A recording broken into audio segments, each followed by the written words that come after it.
Hi, I'm Adam with Ri3D at Purdue. Giving a quick recap, we are still working on our Swerve drive. Shocker, I know. Swerve is complicated. Swerve has a lot of variables that your normal tank drive doesn't. So we're just going to list a few, common fixes you might use if you choose to engage in Swerve this season. The reason we call these common fixes is because we've done all of them in the last roughly 20 hours as we've pursued whatever in the world is wrong with this glorious drivetrain. Okay, first you can check your mag encoders. These are what's going to kind of keep your absolute position for your wheels so you know what rough orientation it is. Remove, make sure those magnets are right, and then reinsert and make sure they are firmly in place. Next, you can just straight up replace the encoders. We had one that read a little bit weird. It didn't seem quite right, so we removed it, we put in a new one, and now they read more accurately.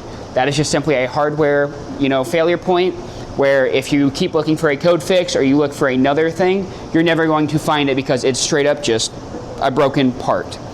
Next, you can check your CAN. Are all of your motors and your Pigeon, whatever other devices in your CAN network, connected appropriately, starting with your Rio, going through everything, and ending at your PDP? If not, you're going to be missing some sort of motor or other functionality because it's never actually in your bus to get power, to get the proper signal to do whatever it's designed to do.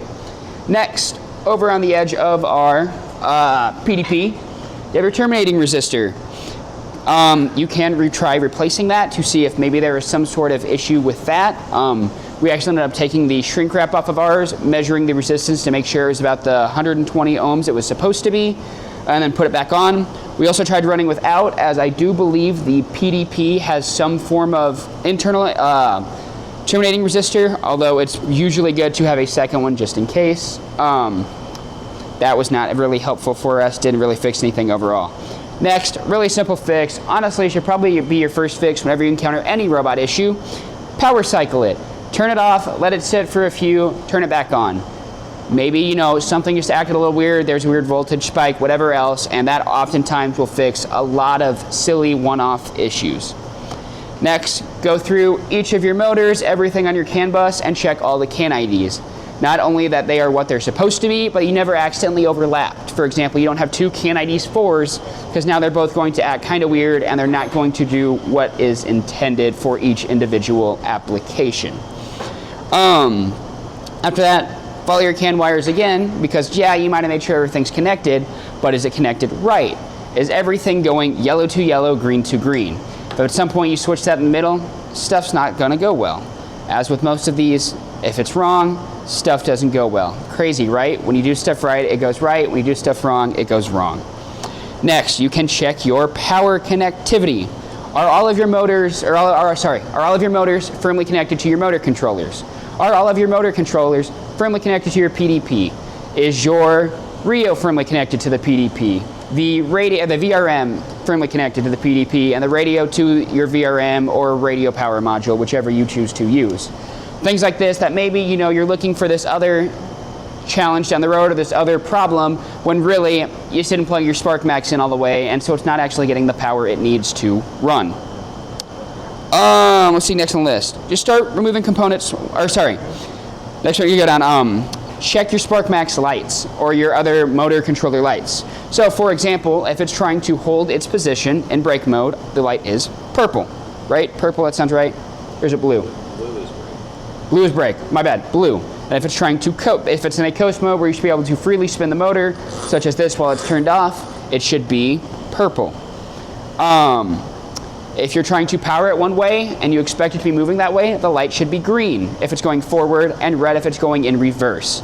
So, for example, if it's trying to hold a position with a PAD loop and so it looks like it's oscillating really, really fast, you can look and you'll see, okay, it's switching really fast between forward and backwards trying to settle on this position.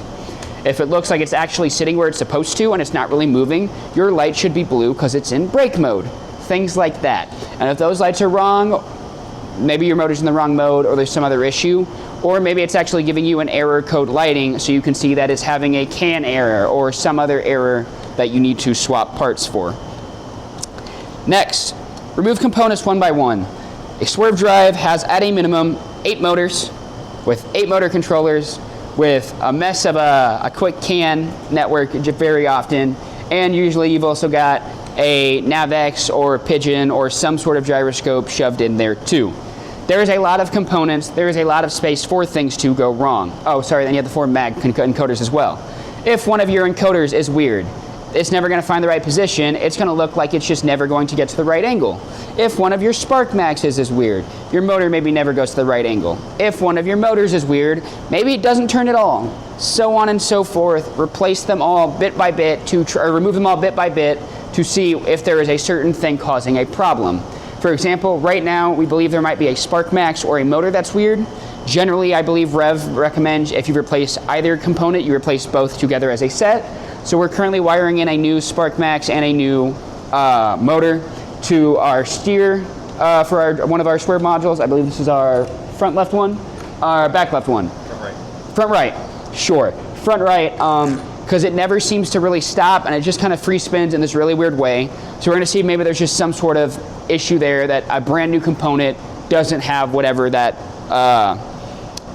error is. So if you've done all those things, you've started replacing, you've checked all your components, you start replacing them, you check your CAN wires, you check your power, you check your CAN, make sure all the IDs are right. It's not a crazy, code error or whatever else. My last one I always kind of bank on is lean into those superstitions, because if I can't explain it with science, I might as well explain it with luck. And it's not been on our side thus far, but maybe it will be in the near future. That's all I got for you. On a more real note after this, to kind of talk about our plan going forward, I believe we're calling it at lunch. Our goal is to have the robot mostly done, if not completely finished today, to kind of work within the time we have for our current workspace. So if we don't have a working drive by lunch, we call it. Obviously you can't do that in season for going to your first comp. You can't just not have a drivetrain. But for the sake of Ri3D and just showing off our mechanisms, we will just start mounting other things and we will just manually show the different steps, the kind of set points, things like that we would have planned if we could figure out whatever our weird software electrical issue is. As always, any questions, feel free to pop them in the Chief thread, the Q&A, Twitch chat, whatever else works. If you think you're a Swerve whiz, hop on Chief, send me a DM, let's try and figure this out. I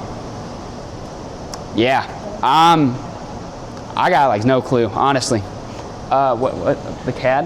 Yeah, we have our CAD posted on Chief now. Oh, we have CAD on Chief now. Should have pretty full robot CAD, so you can kind of see the vision before you see the reality and kind of the math behind it, things like that.